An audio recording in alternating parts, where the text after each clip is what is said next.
Thank you. And thank you for not playing single ladies as you threatened.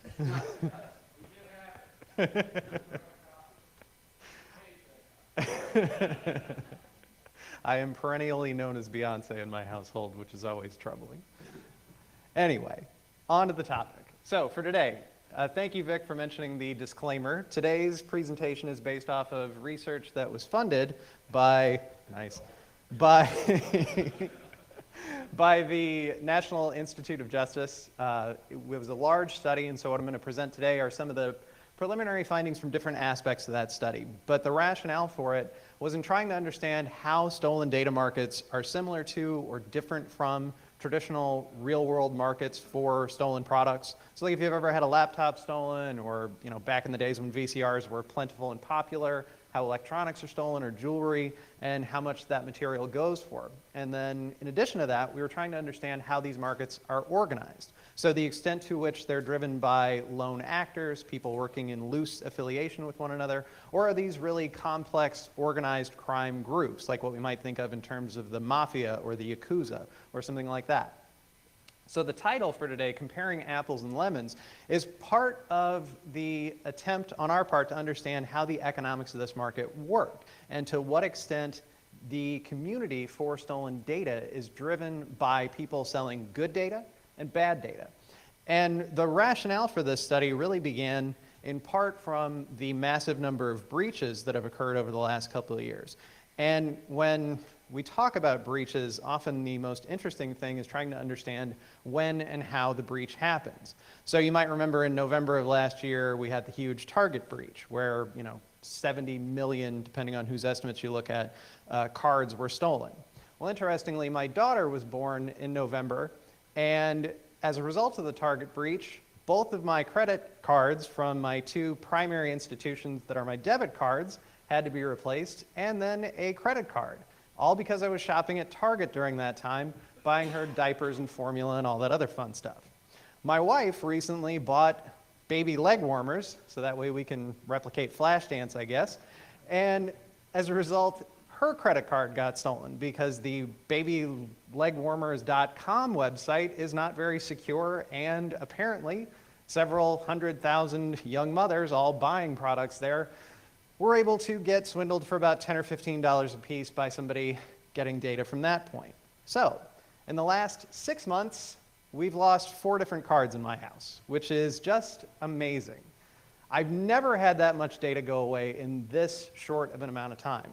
And I don't know if any of you are crafty folks out there, but Michaels just got breached, the company that sells various, crafting items and whatnot. So if you're buying your thread or your string or your buttons or whatever else, you might have lost data.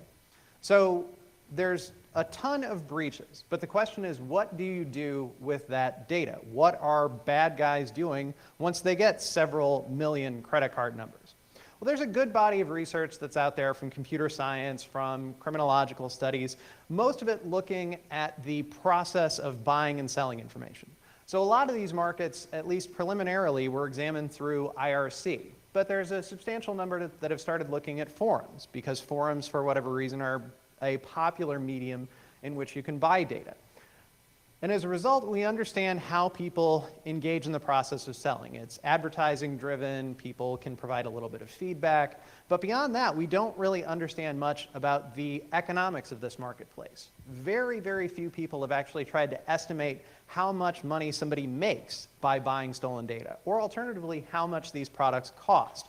In fact, the only 2 studies that have ever provided estimates, one I did with a grad student at UNC Charlotte, and another one that looked at estimates based off of data from Symantec. So there's very few people who have actually tried to provide us with any kind of figures as to how much it costs to enter this market or what goes on there.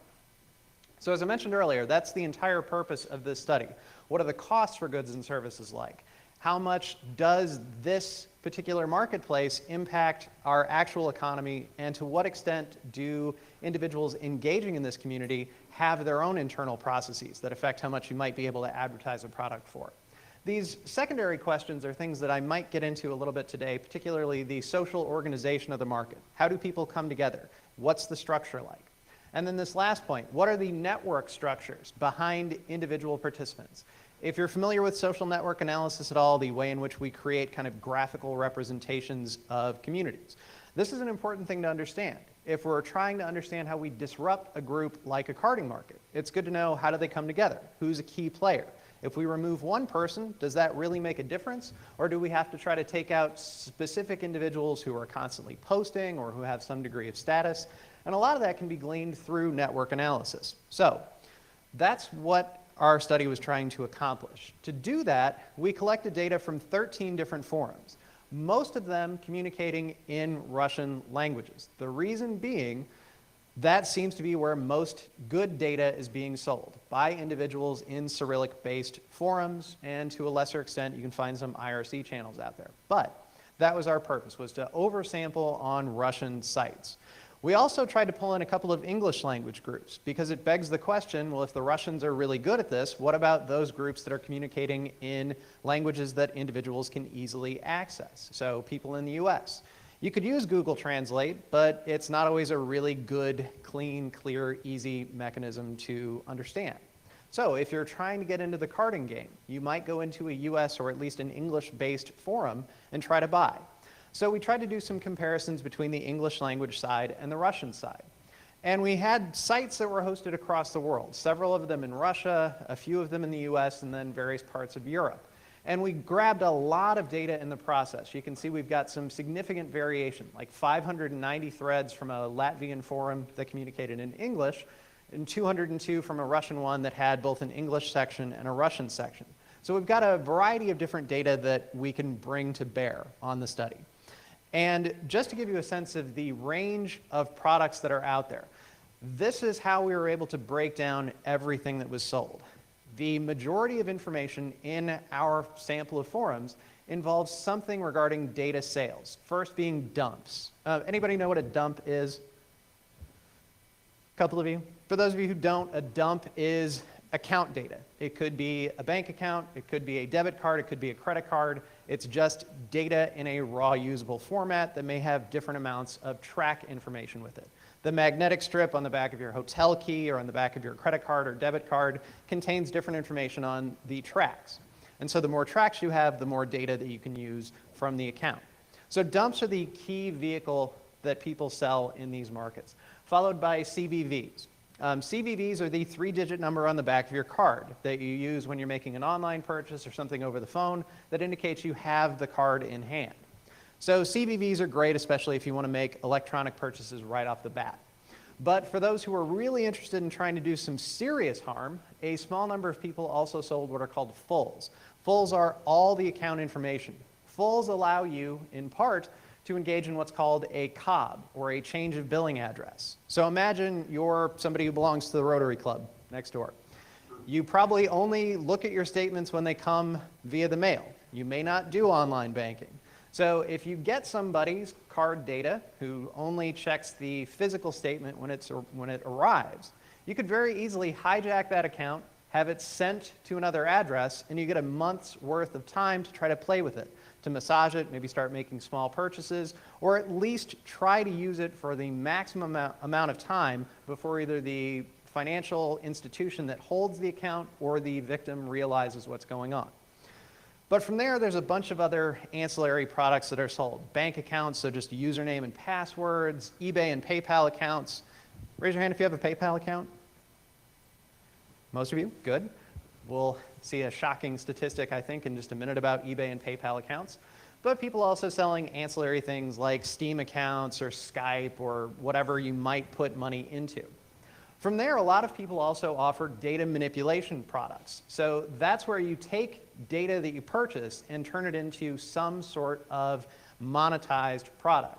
In the real world, that involves cash-out services. We saw a small group of people offering cash-out services where they would imprint your electronic data onto cards and physically go to ATMs or different places to either make purchases or withdraw money for the maximum allowable amount on a daily basis.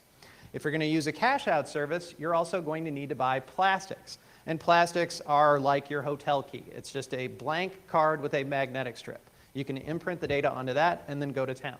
So long as the terminal that you're making a purchase at doesn't look at the card. You don't even have to put anything onto the front of it. Just swipe it, and if it's under 50 bucks, right, you don't have to sign. So it's an easy way to start manipulation. From there, we also saw a majority of data manipulators offering virtual services. That involves drops, people who will physically receive products. So say if you buy a laptop or an Xbox One or a PS4, you can have it shipped to a location, and your drops provider will pick it up, pawn it, fence it, maybe just mail it to you directly, but they'll serve as an intermediary to help reduce the likelihood that your purchase gets seized or otherwise captured by someone. And then money transfer services where they will launder money on your behalf. Maybe they'll set up a fake shop and start charging $10 purchases with the cards that you buy. They'll give you 90% of each transaction. They take 10% for themselves. It varies by seller. But a lot of different mechanisms are out there to get money.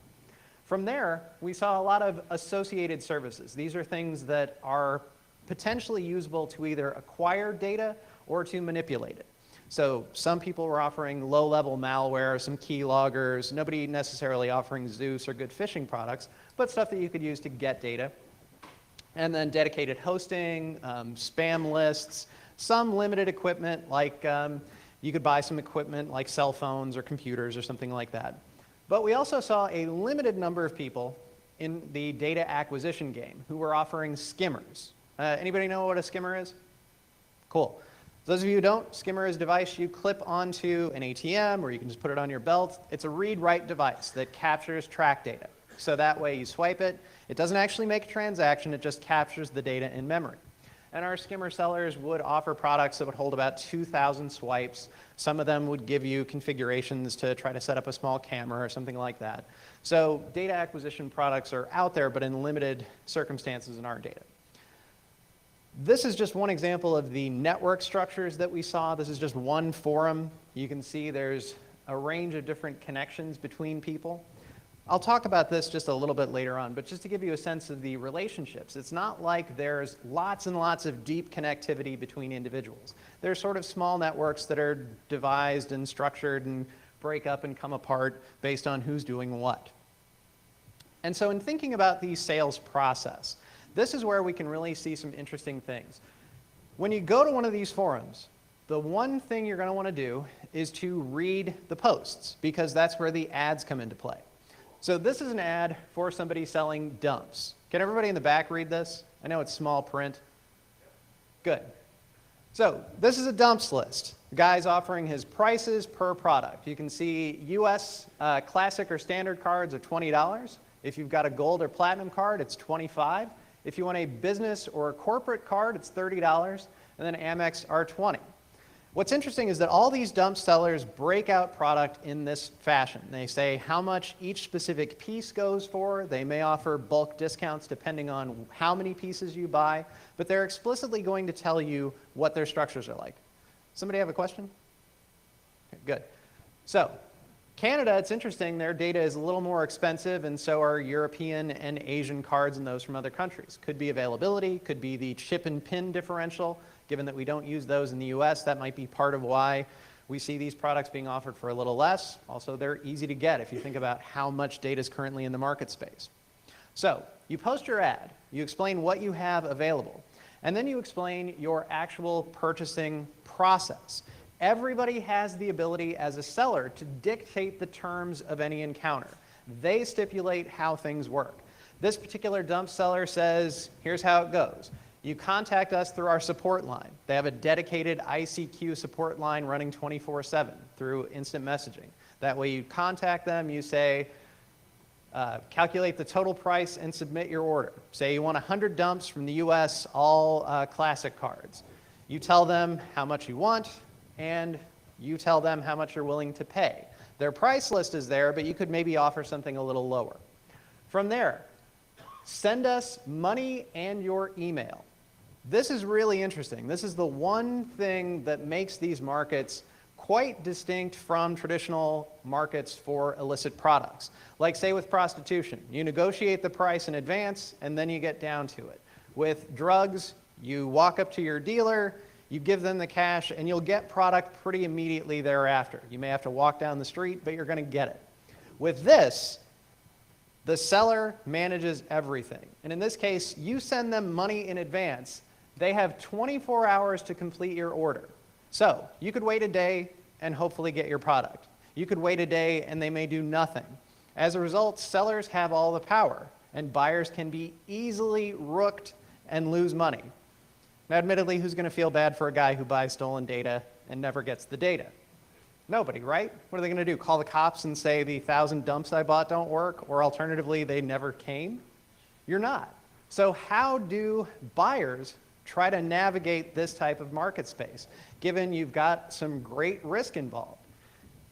For this guy, this particular vendor, he says, we will replace only pickup, hold call dumps within a 24-hour period. So they're saying to their customers, you'll buy data from us, we'll send it to you within 24 hours, and we're giving you a degree of customer service. So if you buy data from us and some of them don't work, let us know and we'll give you free replacements. That's pretty nice, right? They're actually giving a modicum of support for their buyers. And that's one way that individuals in this marketplace can figure out who to work with. If you want reduced risk, you go to the person who says they're going to help you in terms of a transaction. And everybody dictates their particular payment preference. Liberty Reserve was common in our data, but so is WebMoney, and a limited number would even take Western Union or some differential payment systems. But everybody seemed to want an electronic payment primarily. From there, they're going to want to talk via ICQ. A limited proportion would contact each other via email, but at least within the Russian groups and even the limited English ones we had, everybody seemed to prefer ICQ. Moving from the dumps portion, here's an ad for PayPal accounts. This is where things get pretty interesting. They're vending for US and UK PayPal accounts. If you have an unverified account with a credit card, it's $1. WMZ is WebMoney US or Liberty Reserve. Unverified with a bank account, $1. If you have a if you want a verified account with a credit card number and a bank account, it's $3. So you can imagine that's not very much. Your initial investment is superiorly low in order to get some potential usable data. They say we also have accounts with email, just ask. We accept WebMoney, Liberty Reserve. And here are their terms of purchase. The seller is not responsible for SM, or security measures. We check all the accounts manually prior to giving them to you, and you'll also get a clean SOX 5. They'll give you a proxy, so that way if you're dealing with, say, a US PayPal account, but you're in Germany, you go through the proxy, the transaction will go through. If all of a sudden you're getting German traffic to your US account, it's probably not going to work. So they're trying to help you out by offering a modicum of customer support. But this last point, seller's not responsible for unsuccessful usage of the account. If you burn the proxy, if you somehow screw up, that's not our fault, that's you. So they're trying to help, but they're only going to go so far. And then finally, here's an ad for for money transfers. They say we cash funds in the Russian Federation received as electronic bank transfers. We will do encashment, we will transmit electronic funds, we'll divert funds, we'll work with accounts that have been seized by authorities. We'll even work with dirty funds, money that is acquired in different fashions. The benefit of working with this group is, as they say, low commissions. We only take a small proportion of your money. And speed. As a rule, funds are received on that day that they're credited. So you're not going to have to wait long if you've bought a bunch of dumps. If you work with us, we'll cash it out quickly and send it back to you as soon as we can. So ads are the way to understand how these markets work. And the sales process starts with the ad. To give you a sense of the range of variation in product, given that I said earlier there's not a lot of estimates for the economy within this market space, you can see there's a bunch of different things that are offered and a tremendous variation in actual pricing structures. Like for dumps, the price goes from 4 cents to $8,000. That's a massive degree of variation. The average, as a result, for dumps is $102. So if we take that as just the potential investment that a person might have on average, they're going to spend $102. But we've got products that don't even necessarily have a price listed, like with cash out services. Only 6% actually provided any estimate for cost. Sometimes it would just be a percentage. It really varies. With the CVV item that I mentioned earlier, it's interesting. This is the second most plentiful product in all of our forums, and the average is $26.21. Keep that in mind because it's much lower than dumps, but there may be a potential explanation for that. When we look at the variation in terms of the origins of data, with dumps being the most plentiful product sold, we can see that the majority of it appears to come from the European Union and then the United States. But if we parse that by country of origin, or pardon me, by language of the forum, the English language forums are where we see the largest proportion of information about the origin of data. On the Russian side of things, it's very, very low. And there's a reason for that. It seems as though dumps are heavy advertised in the US side, or at least on our English language boards. They're also sold in the Russian end, but they don't give as much information about the origins of the data itself. Instead, you might have to pick that up by engaging with the seller directly. When we compare prices by country of origin of the data, we can also see some interesting things emerge. These are just some very basic descriptive statistics trying to understand, is there a significant difference in price for each country? And with bank account data, the only statistically significant difference we see is with Europe. For dumps, there are lots and lots of different pricing structures that are present. The US data for dumps is somewhat cheap at an average of $3.85, but it's cheaper to buy UK data, Russian data, data from Europe and from other places around the world. So there's some substantial variation depending on how we parse out this information. Say that again? Oh, have we looked at China? No, we've not looked at China. It's a really interesting question. The Chinese forums that are out there, we didn't get into, just trying to, again, focus on Russia. But even seeing if there's Chinese product offered, most of the time the individuals would only say Asia. They would not go in depth in terms of, is this South Korean, is this Vietnamese, just Asia generally. So we can't speak much about that.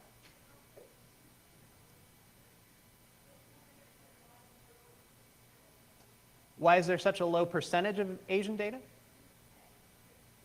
Oh, why is there such a low percentage of UK data here? Okay. The low percentage of UK data here we can't say for certain. All we can discern is that this is a small proportion of the total. Question?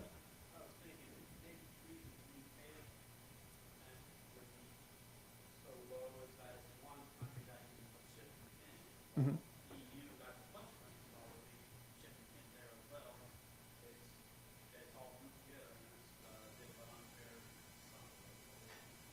Yeah, that's entirely possible. The mechanics for control of data could be driving a lot of this. It could be that there's better chip and pin encryption. It could be any number of things. Exactly, yeah. Signature at point of sale, if it's under $50, no ID check, it really screws things up. Yeah, go ahead.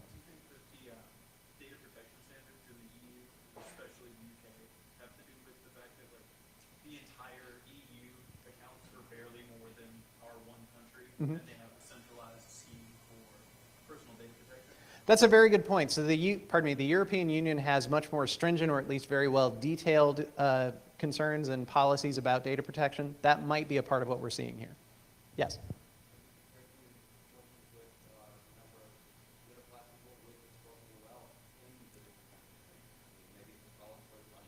That's a good point too. Maybe it's economic within country that's part of it too. No, we haven't. We're actually trying now to develop some very, very rough estimates as to how country economics might influence data availability, but at least just from a surface explanation, no, there's not much there. But it could very well be. Yes, sir.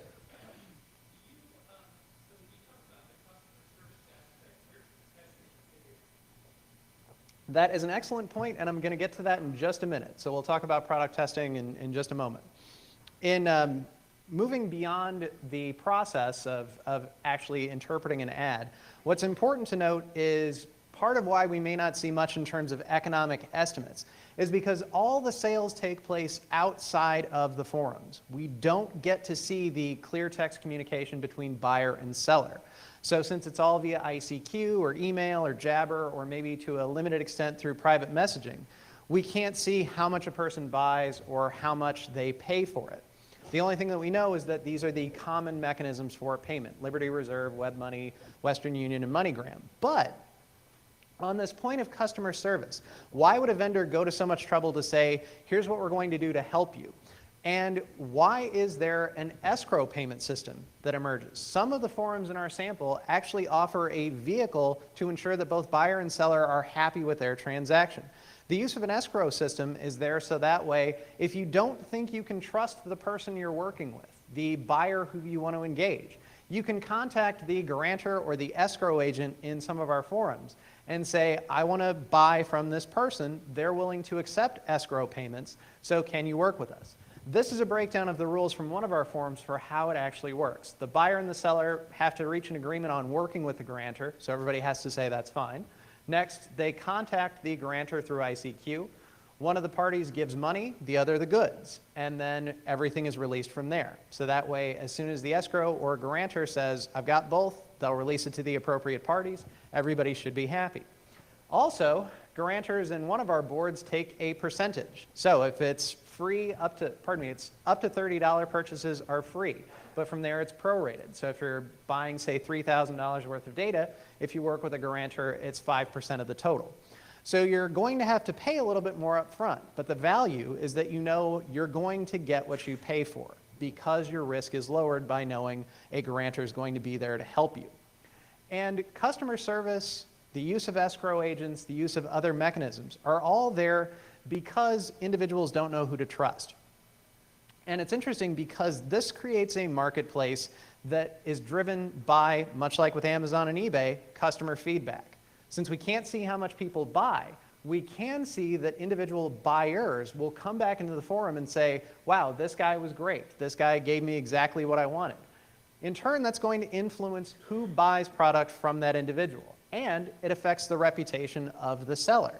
Because if people are saying this guy's great, fast data, good information, they're going to go back to that person. And in fact, here's just an example of positive feedback for a money launderer. This person says, the thread starter laundered $300 for me, speed's comparable to the second cosmic speed, everything was magnificent, I'll go back. The next one, I did some laundering of money from a female partner, everything was quick and excellent, and the thread starter takes a small percentage, which makes you happy. So, it doesn't cost much, you get exactly what you need. Yeah?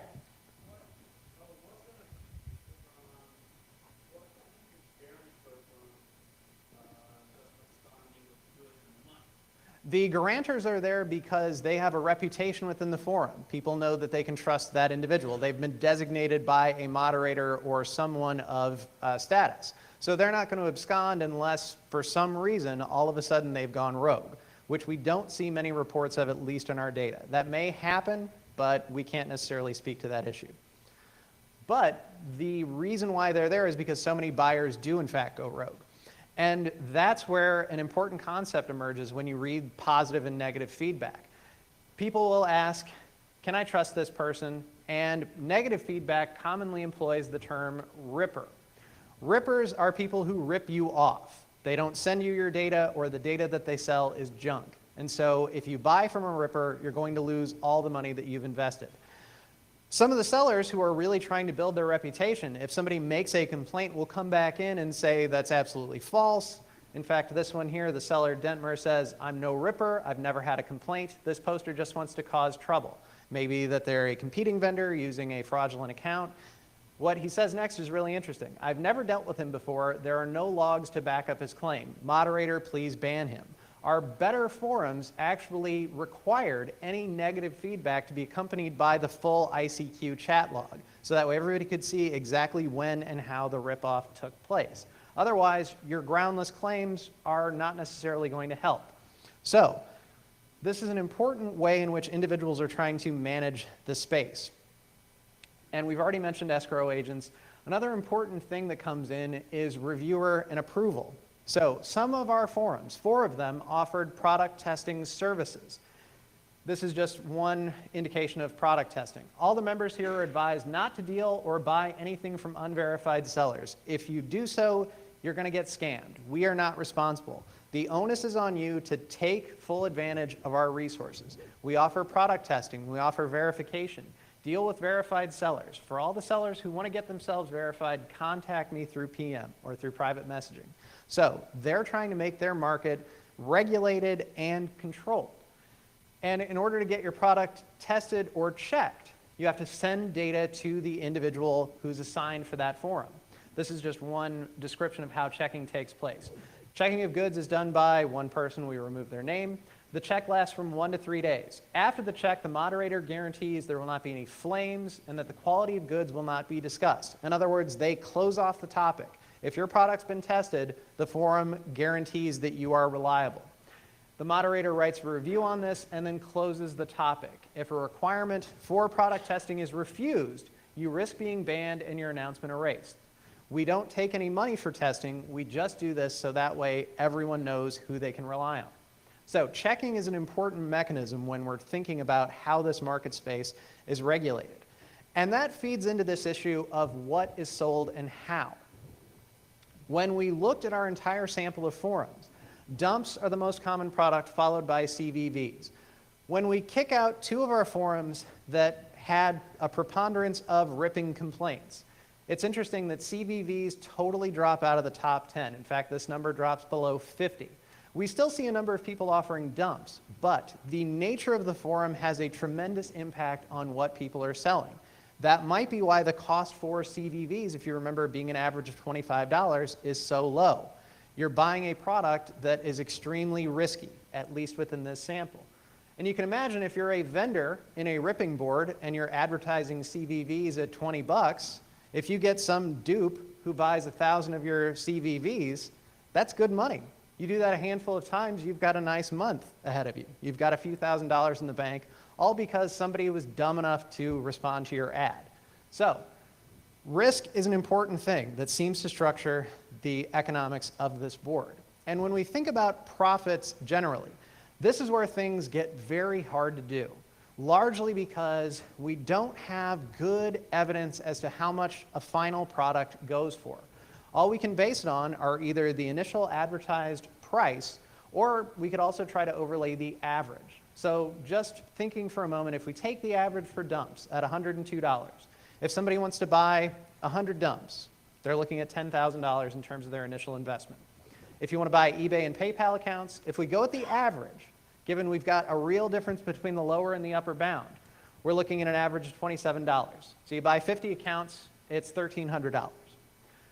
If we try to find estimates for actual loss, one of the only good metrics that we've found lately is from the Bureau of Justice Statistics on funds directly acquired by identity thieves. They don't specify if this is high-tech or low-tech identity theft, just how much money is taken.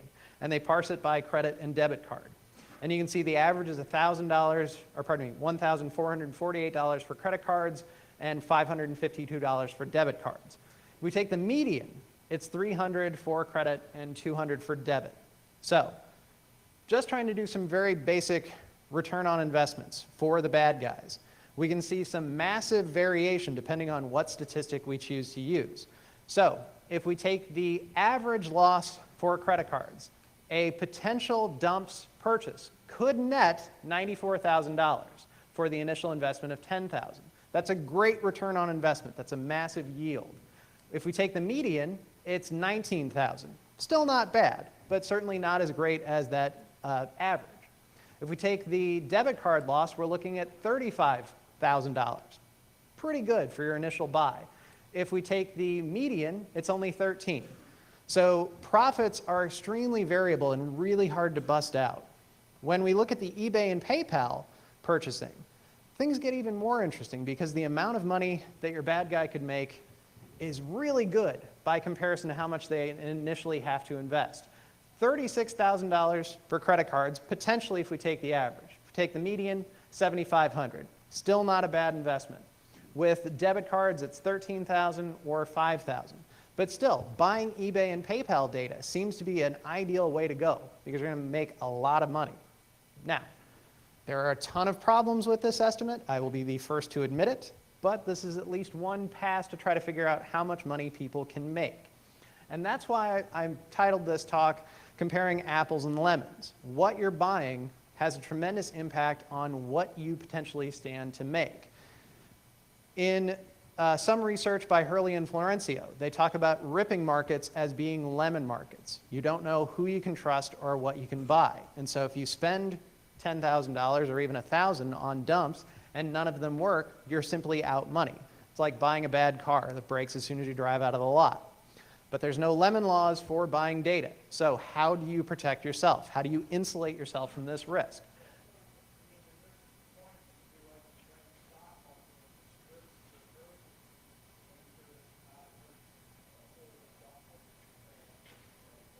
Exactly. It is kind of like playing the stocks. You've got to figure out what's a good company to invest in, what's a good vendor to invest in, who's a blue chip and who's not. And that's where the final issue comes in terms of organization. The better forums are the ones who have a substantial degree of administrative oversight. The ones who have product testing, the ones that have escrow agents are also going to, a certain extent, micromanage encounters between individuals in the forums. So not only are they going to control who can post an ad, but what the quality of products are, but they will also actually go back in and ban users based on comments. If you've read anything in the computer science literature about these markets, some people have argued we should engage in Sybil attacks. We could just flood the market with messages that don't trust this person, don't trust this person, don't trust this person, and try to disrupt by affecting the perception of every vendor. Based on what we've been able to observe in some of our better forums, that's only going to work in ripping sites where people don't know who to trust already. In the heavily managed forums, that's going to relatively make little difference. It'll probably just annoy administrators who will then block the accounts or try to find a way to limit that type of activity. Because this post from one of the administrators says, here are our rules. Don't leave fictitious topics. If a transaction's been carried out, you have to provide appropriate proof. If this if this cause is violated, the fictitious review gets banned, so does the user. Yes?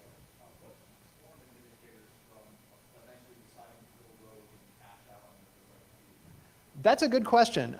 One of the English language forums in our sample, you could argue, had this happen, where an administrator who was trying to control things just said, you know what, I give up. We're not quite sure what happened because we got in at the tail end of it. We only had about 2 years worth of data. And you could see the administrator making a lot of posts like, wow, nobody's going through our check service, nobody's doing this. I keep telling you, don't buy from unverified sellers. But people kept doing so. And so after a little while, it appeared as though the administrators just said, you know what, we're done. You guys do what you're going to do. We've done our best to manage things. They didn't have any kind of guarantor or escrow agent service or anyone who was necessarily a product tester. So the fact that they were somewhat deregulated to start with maybe is part of why they eventually reached a sort of hands-off approach. Mm-hmm. The point may be, and we haven't been able to fully disaggregate this, it could be that individuals who are moderators in a ripping heavy forum may in fact be ripping off people themselves. There's no necessary guarantee that they're not posting fictitious ads themselves. So we can't necessarily speak to why forums run like this, but certainly the amount of money that you could make even by ripping people off may be sufficient to generate some forums that are deregulated and risky to start with. So that's one idea, potentially. So Sybil attacks might not work depending on what goes on. When we move from these individual encounters where it's buyer and seller heavy, but participatory in terms of feedback, we can also look at how long they operate and to what extent there are connections between groups. The better forums in our sample actually cross-advertise. So that way a seller will say, you can look at my ad on this board, this board, this board, and this board. And you can see I'm trustworthy because I've got positive feedback there. So taking those 4 forums, not only do they provide a place to buy and sell, but they've got escrow systems, they've got they've got a managerial structure in place, ways to ensure trust and to manage transactions. They're interconnected. The other issue is that several of these forums have been around for literally years. One of our forums had an ad dating back to 2007 where a guy was selling passport scans, and he was still active as of 2012. So that kind of longevity is something that is really important to note. If we're thinking about, say, like street corner drug sales, you may not have somebody who's been on the block for 5 years. You may know that there's a crack market that's here, or that there's a prostitution stroll you can go to. That may persist over time. But in terms of individual vendors, that's a somewhat different story. So these markets as a whole, some of the better ones, we might think of as constituting a formal organization because of their persistence over time. They don't have a similar structure to the mafia or the yakuza in that everything is distributed. There's no one single figurehead that regulates everything, but it's distributed across multiple players. And that's an interesting point that led us to do some of the social networking analysis, because we want to understand who are these individuals and how do they work. This is just one example. Since I'm kind of butting up against time, I'm going to go through this and skip over it. But if you'd like, I can send you our full report where we go through some of that. In general, the reason we did this research is to understand how these markets work. And in the end, we wind up with pretty interesting points. The markets themselves are global. You can buy data from anywhere. You can potentially make a massive profit. But the risk factors that come in for buyers is so big, that's what makes these markets distinct from any other ones. In a real-world drug market or prostitution market, buyers and sellers have differential levels of risk. In these markets, it's almost all the buyers. And the fact that they're collegial, in that people provide positive and negative feedback that affects the way in which people engage with one another. The markets and their networks are pretty inefficient. You've got to spend a lot of time. If you want to actually invest your money wisely, you've got to read all the ads, you've got to read all the feedback, and try to make an informed decision. Unlike with other forms of crime where you're very, very hindered in terms of what you know, you could read 15 different ads, look at all the feedback, weigh the prices, contact the person, and then say, all right, I'll buy from you. In a way, that's similar to how we buy regular consumer products. You can take the effort and the initiative and understand and minimize risk. But given the controls that are here and some of the mechanisms that people have to use, they don't always go through this process. So we'd like to think these are more rational offenders, but perhaps they're not. As a result, this makes it hard when we think about disruption. If we wanted to take out a carding market, if there's 100 people selling dumps, taking out 1 or 2 is not going to make a substantial difference.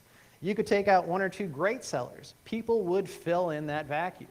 And so one of the few ways that we think might be more effective is to set up full-on forums, similar to like the dark market operation from a few years back. If you can control every single interaction from start to finish, that's going to be much, much more preferable to, say, just eliminating a seller or 2 or trying to use Sybil attacks. The other avenue, and this may be extremely interesting when employed properly, is to take out the money systems that are there. If Liberty Reserve, which was taken down in 2012, is gone, people have to find an alternate payment mechanism. Web money may be next. From all evidence to the contrary, web money appears to operate out of the UK. So depending on what kind of partnerships we might be able to use, we could disrupt that system. Do any of you remember eGold? Payment system from a long time ago. It operated in part out of Florida, but mostly out of the Caribbean. A lot of people in these markets at the time were using eGold as their preferred payment mechanism. When eGold was taken out by the US Department of Justice, eGold went south and everybody had to swap over to a new system. But there's more than enough that emerged. So this is the type of thing that would only have a short-term benefit. The long-term impact means offenders are going to find alternate ways to get their money. It's not going to stop things, but it will at least put a mild damper on it for a period of time. And that might be somewhat more preferable. In our boards, we didn't see anybody using Bitcoin. I have seen Bitcoin being accepted in some Tor-based forums, but not at least in the regular internet-based forums. So nothing outside of an Onion type site. So it's a good question, though. Bitcoin, there's so much attention on it now, and it's what, like $1,000 for a Bitcoin, I think? How much is it? Okay. So depending on what we're doing, that's going to make a big difference. So one of the main things that we're trying to argue with all of this is a need for better interactions between law enforcement, between industry, and academics. If we're thinking about ways where we're actually going to impact these market spaces, we've got to know how much people are actually paying for things. That might be well known in law enforcement, that might be known in industry. But for academics like myself, we can't see that unless we're actually trying to buy product. And unfortunately, in universities, we have ethical boards that regulate what we can and can't do. So if I go to my university and say, I need a $15,000 grant to buy stolen credit cards, you can imagine that's going to be the response. So we need partners who can actually do that on our behalf. If we can just get chat logs, that's going to go a long way. Because otherwise, all we're going to wind up with are arguments about how much people might pay. but the true economic reality could be entirely different. And some academics have actually started using old boards from like 2007 and 2009 that are closed. You can imagine if we're talking about an economic set of principles that are guided by variations over time. If we start making policy recommendations based on what people were doing in 2007, and it's almost 2015, that's not going to be worth a damn. So we've got to find better ways to get information and really assess what's going on. If by some circumstance we can get in at the front end and know a certain payment system is going to be taken out on such and such a date, we can start evaluating from that day how people's behavior starts to change. And we can understand and then model the decision-making process of people. The final point, and this is an important one, our forums were publicly accessible to a certain extent. Some of them were registration controlled. But we didn't have any that required vetted access. Some of the best carding and malware sites that are out there now are completely controlled and shut off. You have to be known by two people who are already members, pay your access, and you can get in. We didn't have those in our sample. So as a result, this may or may not be a reflection of what goes on in those markets. But if you have to be a known quantity already and we can't make a buy, how are we going to get in? So we need partnerships that can help us get to that point. And that's the only way we're really going to be able to improve what we know about these communities and whether or not we're really talking about apples and apples or apples and lemons. So I'll go ahead and end here. Anybody have any questions? Yes, sir.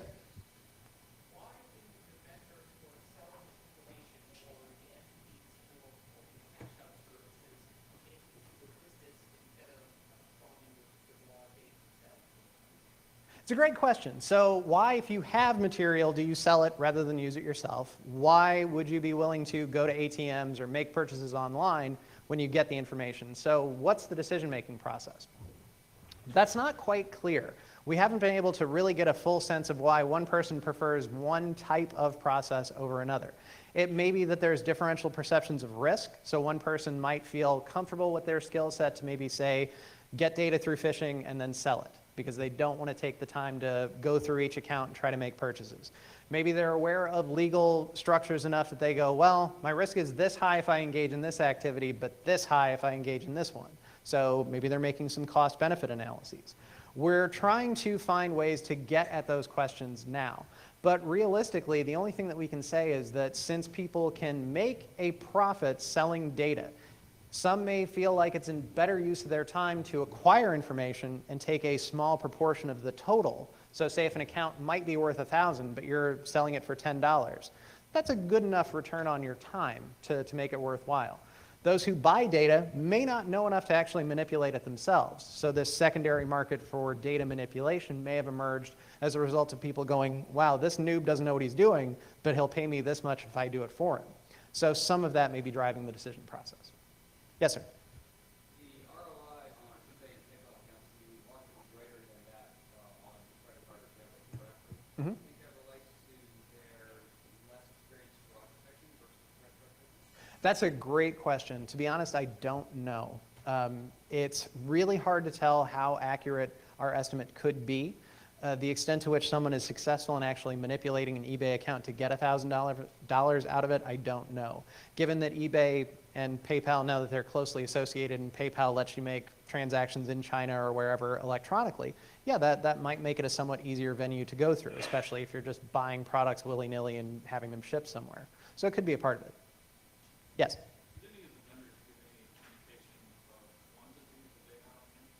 Some people would provide a statement about how many thousands of cards that they had. In one instance, we actually had a vendor who said, these are dumps for wholesale, and that amount was somewhere in the neighborhood of a few thousand. So he was selling it specifically for others to resell. But the quantity detail varied from seller to seller, so there's not enough information where I can say, 55%. It's much lower than that. Yes, sir.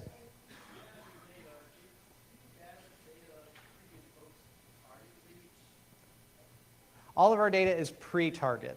Our data comes from 2007 to 2012, respectively. So during that period, you had the Heartland payment breach, you had the dark market takedown, and trying to think, Target was what, 2013? So no, we don't have any Target incidents in there. but we do have data contemporaneous to other breaches. Can you set up your own forums? I wish that we could, but no, we unfortunately can't set up our own boards. That would be really, really interesting, though, if we could. That would be a great amount of detail. It's not open source. Well, if we said we're setting up a forum specifically to allow people to buy and sell accounts, again, we run into this issue of, well, you're just facilitating crime, so why should we let you do that? It's kind of a bummer. Go ahead, you, sir. It's an IRB problem on the front end, and then we would definitely have to have law enforcement buy-in in order to even bring the proposal forward, so that way we could say we're not just going to allow this to happen, but we would communicate it to specific authorities who would be interested. So it creates a variety of different issues all at once. Yes, sir.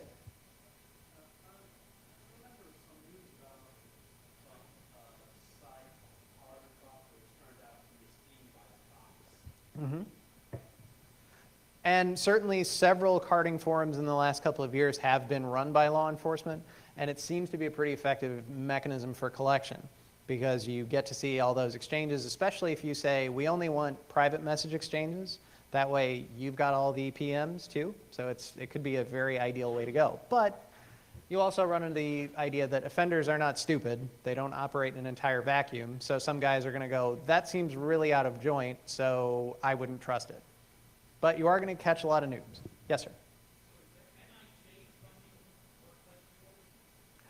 NIJ funding goes for projects that suit a variety of different means. Our project was funded out of the transnational organized crime solicitation, so that's why we have this kind of heavy focus on organizational dynamics. But there are other funding lines for things like radicalization, for rational decision making, or sort of rational choice frameworks, so they cover a lot of different things.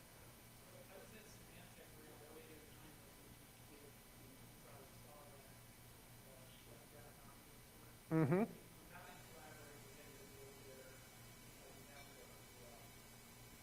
That would be great. Yes, I had some interactions with Symantec at that time, but they never went anywhere. So that would be great to try to start again. Any other questions? You know, everybody always asks that. If you're going to do this, based on everything that we can tell, just sell people stuff. You don't even have to send them products. Just set up the ads. Your risk is so much lower. They're not going to come after you. So yeah, it's not worth buying. It's all worth selling. Any other questions? I guess we'll go ahead and break because it's almost 2, right? Okay. So I can go ahead and stop there. Thanks, everybody.